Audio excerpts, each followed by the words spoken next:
Hi hello అందరికీ నమస్కారం. Welcome to our channel. నేను ఆదిత్య. తెలుగులో 'దసరా' మూవీ విడుదలై ఎంత పెద్ద సక్సెస్ సాధించిందో మనందరికీ తెలుసు. ఆ మూవీలో హీరో అయినటువంటి నానికి ఎంత మంచి గుర్తింపు వచ్చిందో, అదే మూవీలో విలన్‌గా చేసినటువంటి షైన్ టామో చాకో కూడా అంతే మంచి గుర్తింపు వచ్చింది. ఆ తర్వాత 'రంగబలి' ఇటు చూసుకున్నట్టయితే 'దేవరా'లో కూడా ఒక నెగెటివ్ రోల్ చేస్తూ తెలుగులో తన కెరియర్‌ని చాలా సక్సెస్‌ఫుల్‌గా ముందుకు తీసుకెళ్తూ ఉన్నాడు. సో, ఆల్ ఆఫ్ సడెన్‌గా ఆయనకి సంబంధించినటువంటి ఒక వార్త ఇప్పుడు చక్కర్లు కొడుతూ ఉంది. సో, రీసెంట్‌గా ఆయనకి ఎంగేజ్‌మెంట్ కూడా అయింది. ఇప్పుడు ఎంగేజ్‌మెంట్ కూడా బ్రేక్ చేసుకున్నారు అని తెలుస్తుంది. వీటన్నిటికి కారణం ఆయన ఒక వింత వ్యాధితో బాధపడుతున్నారని ఒక వార్త అయితే మనకు వినిపిస్తుంది. సో, మరి దాని గురించి మాట్లాడడానికి ప్రస్తుతానికి మనతో పాటు స్టూడియోలో ఉన్నారు సీనియర్ జర్నలిస్ట్ యజ్ఞమూర్తి గారు. సో, వారిని అడిగి మరిన్ని విషయాలు తెలుసుకుందాం. నమస్కారం సార్. నమస్తే ఆదిత్య. సార్, ముందుగా చూసుకుంటే 'దసరా' మూవీతో తెలుగు తెరంగేట్రం చేసినటువంటి షైన్ టామ్ చాకో గురించి మనందరికీ తెలుసు. ఆ మూవీలో ఆయనకి ఎంత మంచి పేరొచ్చిందో కూడా మనకు తెలుసు. నానితో పాటు ఈక్వల్‌గా వచ్చిందనే చెప్పొచ్చు. సో, ప్రెజెంట్ ఆయనకి సంబంధించినటువంటి ఒక వార్త బాగా చక్కర్లు కొడుతుంది. అది కూడా ఆయన ఒక వింత వ్యాధితో బాధపడుతున్నారు అని. సో, మరి దీని గురించి మాట్లాడాల్సొస్తే అసలు ఏం మాట్లాడతారు సార్? ముందుగా చెప్పాలంటే షైన్ టామ్ చాకో. సో, అతని పేరులో అంటే పలకడానికి మనకి ఎంత ఇదిగా ఉంది అది ఆ పేరులో. దానికి తగ్గట్లుగానే అతని ప్రవర్తన కూడా ఒక వింతగా ఉంటూ వస్తూ ఉంటుంది. సో, ఇప్పుడనే కాదు, ఇప్పుడు ఏదైతే ఒక వ్యాధితో అతను బాధపడుతున్నాడు అని చెప్పేసి తనే స్వయంగా ప్రకటించాడో, చాలా కాలంగా అతను ఎక్కడైతే ఏ ఈవెంట్లో పార్టిసిపేట్ చేసినా, ఎక్కడికెళ్ళినా, ఈవెన్ ఫంక్షన్స్‌లోకైనా తను ఒక అందరి అటెన్షన్ కూడా పొందుతూ ఉంటాడనమాట. అంటే అతని ప్రవర్తన అలా ఉంటుంది. ఎవరో ఒకరిని అక్కడ గాఢాలింగనం చేసుకోవటమో, లేకపోతే డ్యాన్సులు వేయటమో, సో ఒక రకంగా అందరి అటెన్షన్ పొందడం కోసం అతను ఎప్పుడు మించో మనకు అలా కనిపిస్తూ ఉంటాడు. ఏంది ఇత అతిగా ప్రవర్తిస్తాడని చెప్పేసి ఎప్పుడు మించో అందరూ అనుకునే మాటే. భీష్మ పర్వం అని ఒక సినిమా వచ్చింది మలయాళంలో. సో, అందులో అతను చేసిన క్యారెక్టర్కి చాలా అప్లాజ్ వచ్చింది. అట్లాగే 'కురిత్తి' అని ఒక సినిమా. సో, ఇట్లా అతను చాలా సినిమాలు ఇప్పటికే ఎన్నో సినిమాలు చేశాడు. ఎక్కువగా నెగిటివ్ రోల్స్తోనే తను ఎక్కువ అభిమానాన్ని సంపాదించుకున్నాడు, ఎక్కువ మంది అభిమానాన్ని. బట్ మనిషి మాత్రం చాలా మంచివాడు అని చెప్పుకుంటూ ఉంటారు మలయాళంలో. సో, మీరన్నట్టు 'దసరా' సినిమాలో అతను చేసినటువంటి తూర్పుగుట్ట చిన్న అని చెప్పేసి ఆ క్యారెక్టర్లో అతను చేసినటువంటి ఆ నటన, సో అతనికి తగ్గట్టుగానే ఆ క్యారెక్టర్ డైరెక్టర్ ఇచ్చాడు, శ్రీకాంత్ ఓదెల. మంచి పేరు తెచ్చుకున్నాడు. తర్వాత 'రంగబలిలో' ఎమ్మెల్యే క్యారెక్టర్ చేశాడు, పరశురామ అనుకుంటా, ఎమ్మెల్యే పరశురామ.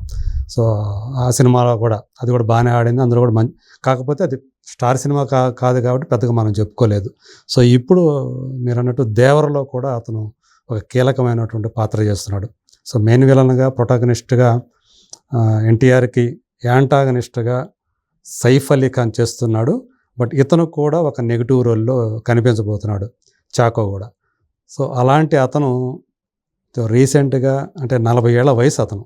సో, ఈ వయసులో ఇప్పటిదాకా అతను పెళ్లి చేసుకోకపోవడానికి రీజన్స్ ఏమో మనకు తెలియదు కానీ, బట్ ఇప్పుడు రీసెంట్గా ఒక తనూజ అనే అమ్మాయితోటి పెళ్ళి ఫిక్స్ చేసుకొని తర్వాత క్యాన్సిల్ అయిందని కూడా చెప్పుకుంటూ వచ్చాడు కదా. దీనికి కారణం తనకి ADHD అనే ఒక చిన్నపాటి జబ్బు ఉందని చెప్పి, అది నరాలకు సంబంధించినట్టు, అంటే ఎక్కువగా మానసిక పరమైందే.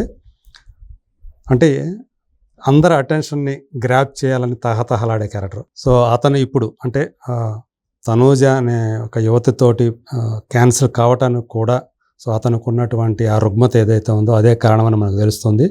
దాన్ని ADHD అని చెప్పేసి అతను తెలియజేశాడు.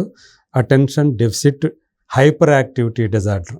అంటే తనని అందరూ ఎక్కడైతే మనం గుర్తించుకుంటూ పోతారో అనే ఒక లోపల ఒక మనసులో ఒక గిలి ఉంటుందంటారు. సో, వాళ్ళందరూ కూడా ఎదుటి వాళ్ళు మనల్ని ఎంతసేపు మనల్నే చూడాలి. సో, వాళ్ళు మనల్ని గుర్తించాలి. సో, ఇది ఒక రకమైనటువంటి ఒక తాపత్రయం, ఒక తహతహ ఉంటుంది. సో, దానికి తగ్గట్టుగా ఏంటంటే వాళ్ళందరినీ కూడా ఆ అటెన్షన్ గ్రాప్ చేయడం కోసం, సో వీళ్ళు కొంచెం హైపర్ యాక్టివ్గా బిహేవ్ చేయటం అనమాట. ఇది గతంలో ఫహద్ ఫాజిల్ కూడా తనకి ADHD ఉందని చెప్పి గతంలో ఒకసారి తను కూడా చెప్పాడు. అదొక డిసీజ్ అండి? అంటే డిసీజ్ అనుకుంటే డిసీజ్, కాదంటే కాదు. సో, బయట వాళ్ళకి చూస్తే అది కూడా చెప్తున్నాడు కదా తను. సో, చాకో అది కూడా చెప్పాడు, నాకు సంబంధించి అది ఉండటం అనేది నాకు ఉన్నటువంటి ఒక మంచి క్యారెక్టర్ అది. సో, మంచి గుణం నేను అనుకుంటాను, నాకు ప్లస్ పాయింట్ అనుకుంటానని చెప్పాడు అది. సో, మానసిక లోపం అనొచ్చా? అది ఒక మానసిక రుగ్మత అది. ఓకే. అంటే నరాల మీద దాని ప్రభావం ఉంటుంది. సో, వాళ్ళు అలా చేయకుండా ఉండలేరు. సో హైపర్ యాక్టివ్గా బిహేవ్ చేస్తుంటారు. ఎక్కడ ఉన్నా ఏం చేసినా వాళ్ళని అర్థం చేసుకున్న వాళ్ళు ఓకే వీడు సో ఇలాంటి మొదటి నుంచి ఇలాగే చేస్తున్నాడు కాబట్టి ఓకే అని చెప్పేసి వాళ్ళు టేక్ ఇట్ గ్రాంటెడ్గా తీసుకుంటారు. కానీ కొత్త వాళ్ళు అయితే కొంచెం ఇబ్బంది పడతారు, ఏంది మరి ఓవర్గా చేసేస్తున్నాడు అని చెప్పేసి. సో అయినప్పటికీ కూడా సో బయట వాళ్ళకి సంబంధించి అది ఒక రుగ్మత రోగం, కానీ నాకు సంబంధించి అది ఒక నాకు ప్లస్ పాయింట్. సో దానివల్లే నేను ఇప్పుడు లైమ్లైట్లో ఉండినా, అలాగే ఒక యాక్టర్గా పేరు తెచ్చుకున్నా.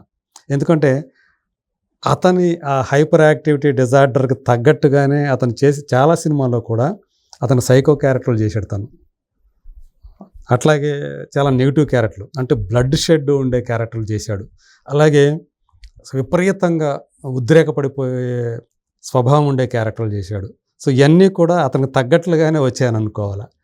దీనివల్ల కూడా అతను మంచి లైమ్లైట్లో ఉండటం, సో ఇవాళ మలయాళంలో ఉన్నటువంటి పేరు పొందిన యాక్టర్లో తను కూడా ఒకడని చెప్పి పేరు తెచ్చుకోవడం, ఇదంతా కూడా దానివల్లనే అతను చెప్పినట్లే అనమాట.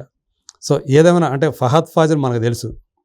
ఫహద్ ఫాజిల్ కూడా తెలుగులో ఈరోజు అంటే మొన్న వచ్చినటువంటి ఆవేశం అనే సినిమా ఓటీటీ ద్వారా అది ఆల్రెడీ మలయాళంలో థియేటర్లో రిలీజ్ అయ్యి 100 కోట్లు చేసిన సినిమాగా పేరు తెచ్చుకుంది. ఓటీటీలో బ్రహ్మాండంగా వ్యూయర్షిప్ సంపాదించుకుంటుంది. సో ఇప్పుడు మనకు పుష్ప 1 అనే సినిమాతోటి అందులో భన్వత్ సింగ్ షెకావత్ అనే పోలీస్ ఆఫీసర్ క్యారెక్టర్ చివరిలో 20 నిమిషాల్లో మనకు తెలుసు మొత్తం మన అందరి దృష్టిని తను ఆకట్టుకున్నాడు. సో ఇప్పుడు పుష్ప 2లో కూడా తను చేస్తున్నాడు. సో అంటే ఇప్పుడు చూస్తే అతను అంత హైపర్గా బిహేవ్ చేయటం అయితే మనకు కనిపించదు. బట్ తన థింకింగ్ కానీ అంటే తను తీసే సినిమాలు కానీ ఒక నిర్మాత కూడా తను. సో అతని తరపున అతని భార్య మంజిమా మోహన్ ప్రొడ్యూసర్గా ఆమె ఆ బాధ్యతలు తీసుకొని ఓన్ ప్రొడక్షన్ హౌస్ నడుపుతూ ఉంటారు. సో ఆ సినిమాల్లో తను ఒక క్యారెక్టర్గా మారిపోతాడు, హీరోగా కాకుండా విలన్గా చేశాడు. కుంబళంగ నైట్స్ అని చెప్పేసి వాడు చేసిన సినిమాలో తను కనిపిస్తాడు, ఒక రోల్లో కనిపిస్తాడు. సో అట్లాగే కొన్ని సినిమాలో తను హీరోగా కాకుండా నెగిటివ్ షేడ్స్ ఉన్న క్యారెక్టర్లు కూడా అతను కనిపిస్తూ ఉంటాడు. సో ఇప్పుడు మళ్ళీ మనం చూసాం, మళ్ళీ అదే మలయాళ ఇండస్ట్రీ నుంచి మళ్ళీ ఇంకొక నటుడు సేమ్ అలాంటి డిజార్డర్ తోటే బాధపడుతున్నానని చెప్పేసి అతను తెలియజేయటం. సో అది అంటే రుగ్మతగా భావించుకునే వాళ్ళకి దానికి సంబంధించి మందులు వాడటం, తగ్గించుకోవాలని చూస్తారు. కానీ ఇతను తగ్గించుకోవాలని అనుకోవట్లా, ఎందుకంటే నాకు అది ప్లస్ పాయింట్ కాబట్టి ఒక నటుడుగా. సో కాబట్టి నేను అది నాకు అది మంచి విషయంగా నేను భావించుకుంటున్నానని చెప్పేసి తను చెప్పటం. సో నేను అంటే ఆ రుగ్మతను అతను తన ఒక పాజిటివ్ యాంగిల్గా చూసుకొని దానికి తగ్గట్టుగా తన కెరీర్ని మలుచుకోవడానికి మనం